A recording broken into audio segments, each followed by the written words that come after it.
नमस्कार दोस्तों, कैसे हैं आप सब। माता काली की आशीर्वाद से सभी प्रसन्न होंगे। आप सभी का स्वागत है मेरे YouTube चैनल वैदिक ज्ञान में। अगर आपको मेरा वीडियो पसंद आ रहा है तो मेरे चैनल को लाइक, सब्सक्राइब और बेल आइकन को दबाकर ऑल का बटन दबाना ना भूले, जो भी मेरे द्वारा डाली गई वीडियो आप तक जल्दी से जल्दी पहुंचे। धन्यवाद। अब चलते हैं अपने वीडियो पर। आज का टॉपिक है यंत्र क्या है, ये कितने प्रकार के होते हैं।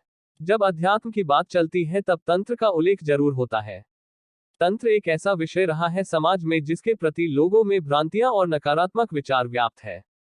इसके बाद भी तंत्र के प्रति आकर्षण भी समझा में है। इसको नकारा नहीं जा सकता है, पर खैर आगे बात करते हैं। तंत्र का उल्लेख जब होता है तन कुछ और भी हमारे मन में शब्द उभरते हैं, जैसे मंत्र, यंत्र, टोने टोके, काला जादू आदि पर हम आज बात करेंगे। यंत्र पर, क्योंकि लोग मंत्रों के विषय में फिर भी जानते हैं पर यंत्र पर उतना नहीं जानते हैं। बाजार में विविध प्रकार के यंत्रों के प्रयोगों की किताबें मिलती है, पर यंत्र क्या है, कितने प्रकार के, ये कैसे कार्य करते आदि प्रश्नों के जवाब के लिए किताबें उतनी सुलभ नहीं, या इस विषय का ज्ञान गुरु सानिध्य में प्राप्त होता है। यंत्र क्या है। यंत्र को साधारण शब्दों में समझने का प्रयास करते हैं। यंत्र, जिसको इंग्लिश में मशीन बोलते हैं। मशीन वो होती है जो मनुष्य के कार्य को सरल करती है, उसकी कार्य कुशलता, उत्पादकता और कार्य के क्षेत्र में वृद्धि करती है। मशीन के बारे में अधिक लिखने का औचित्य नहीं, क्योंकि लगभग हर व्यक्ति जानता है कि मशीन क्या है और क्या करती है। उसी प्रकार तंत्र में यंत्र करता है, जो मनुष्य की कार्य कुशलता, कार्य क्षेत्र और उद्देश्य पूर्ति में सहयोग करते हैं। किसी भी यंत्र मशीन का उपयोग किसी न किसी विशेष उद्देश्य पूर्ति या कार्य के लिए बनाया जाता है।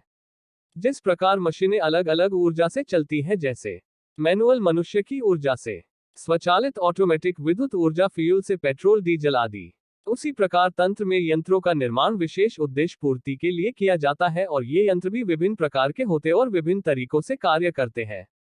यंत्रों के आकार। एक भूपृष्ठ यंत्र, इस यंत्र को समतल आकार वाली वस्तु पर बनाते हैं। दो मेरुपृष्ठ यंत्र, इस यंत्र की आकृति उभरी हुई पर्वत के समान होती है। तीन पाताल यंत्र, इस यंत्र की आकृति मेरुपृष्ठ यंत्र के विपरीत होती है। चार मेरुप्रस्तार यंत्र, इस यंत्र में आकृति कटी हुई होती है। पांच कूर्मपृष्ठ यंत्र, ये यंत्र कछुए की पीठ की तरह ढलावदार होता है। अब जानते हैं यंत्र कितने प्रकार के होते हैं। यंत्रों के प्रकार। 1. रेखात्मक यंत्र। 2. आकृतिमूलक यंत्र। रेखात्मक यंत्र भी 4 प्रकार के होते हैं। 1. बीजात्मक यंत्र। 2. मंत्रात्मक यंत्र। 3. अंकात्मक यंत्र, इसमें अंक महत्वपूर्ण होते हैं। इस यंत्रों में कुछ प्रसिद्ध यंत्र, पंचदशी बीसा यंत्र बहुत प्रचलित है। 4. मिश्रात्मक यंत्र। शास्त्रों की दृष्टि से यंत्र 7 प्रकार के होते हैं। 1. शरीर यंत्र। 2. धारण यंत्र। 3. पूजा यंत्र। 4. आसन यंत्र। 5. दर्शन यंत्र। 6. मंडल यंत्र। 7. छत्र यंत्र। तंत्र षष्ठ कर्मों का उल्लेख होता है।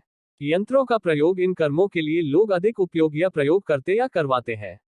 षष्ठ कर्म। 1. शांति कर्म। 2. वशीकरण कर्म। 3. स्तंभन कर्म। 4. विद्वेषण कर्म। 5. उच्चाटन कर्म। 6. मारण कर्म। ये 6 प्रकार के षष्ठ कर्म यंत्र होते हैं। इन यंत्रों की देवी और दिशा भी होती है। षष्ठ कर्म की देवियां। शांति कर्म रति। वशीकरण कर्म वाणी। स्तंभन कर्म रमा। विद्वेषण कर्म ज्येष्ठा। उच्चाटन दुर्गा। मारण भद्राकाली। षष्ठ कर्म की दिशाएं। 1. शांति कर्म ईशान। 2. वशीकरण कर्म उत्तर। 3. स्तंभन कर्म पूर्व। 4. विद्वेषण कर्म नैऋत्य। 5. उच्चाटन कर्म वायव्य। 6. मारण कर्म अग्नि। यंत्रों का लाभ लेने के लिए कुछ महत्वपूर्ण चीजें होती है, जैसे यंत्र निर्माण की दिशा, मुहूर्त, तिथि, नक्षत्र आदि। आसान दिशा भी महत्वपूर्ण होती है। कुछ यंत्र विशेष तिथि, योग या नक्षत्र में बनाने से सिद्ध हो जाते हैं। कुछ यंत्र निश्चित संख्या में विशेष स्थान आदि पर लिखने से सिद्ध होते हैं, और कुछ यंत्रों की प्राण प्रतिष्ठा करनी होती है। यंत्रों में स्याही पात्र, जिस पर यंत्र लिखा जाना है, महत्वपूर्ण होते हैं। समानतः अष्टगंध की स्याही, भोजपत्र आदि का प्रयोग होता है, और लिखने के लिए अनार की कलम का, इसके अलावा शही के कांटे का, लोहे की कलम का, जानवर के दांत आदि प्रकार की लेखनियों का प्रयोग भी किया जाता है। यंत्र का विषय बहुत बड़ा है, जिस पर पूरी किताब लिखी जा सकती है, उसके बाद भी ये विषय पूर्ण नहीं होगा। यंत्र तभी कारगर होते जब आपको अपने इष्ट गुरु यंत्र बनने वाले या यंत्र पर विश्वास हो। उम्मीद करता हूं आप लोगों को यंत्र के विषय में कुछ जानकारी मिली होगी। अगर कुछ समझ ना आए तो आप कमेंट कर सकते हैं, उत्तर देने का पूर्ण प्रयास करूंगा।